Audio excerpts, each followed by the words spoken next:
Cangoriyên Komkujiya Dêrsimê ya sala 1937-1938 li zinarên 38 gundê Halvoriyê hatin bîranîn.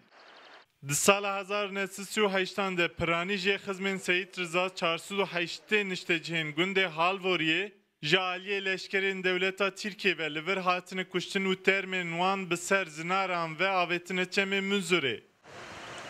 1938 gava ku serheldan çekdar hemu hatin kirin xrabkirin serheldan nema serheldana çekdari xelke ve jor gundek hece ve dvejin Halvori merivên Seyîd Rizanı xelke ve gunde ani nevra yani dokümenten resmi de 265 kesti vejin leme ve xelke ve gundera qise dikir nav hejmartını 408 kes ani nevra ve rez kirine serva zinara Başe liver makineye tfingen machine gun division makine bun ver gulebaran kirine ali dindaj danine ekumane ve deret bara gulebaran kirine halk avetine benevisinare nav ave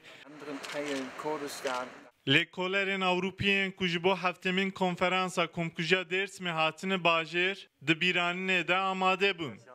Avrupaya ku 6 caran li parlamentoyên xwe mazûvanî ji konferansa Komkujiya Dêrsimê re kiriye, gelo çima heta neha komkujiyê wekî jenosîd nas nake.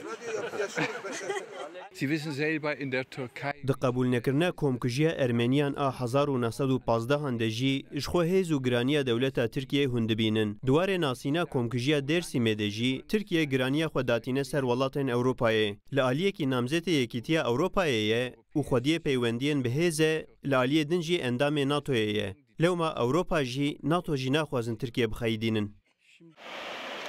Di çarê gulana 1937 de bi beşdariya Serokkomar û Serokwezîrê Hengê di civîna wezîran da dewleta Tirkiye biryar girt ku li dijî herêma Dêrsimê komkujî û qirkirinekî berfireh pêk bîne. Lewma de her sal vegera vê rojê da Kurdistanî bi çalakiyên cor bi cor cangoriyên qirkirina Dêrsimê bibîrtînin. Serkanên ce Rudaw ji gundê Halvoriya Dêrsimê.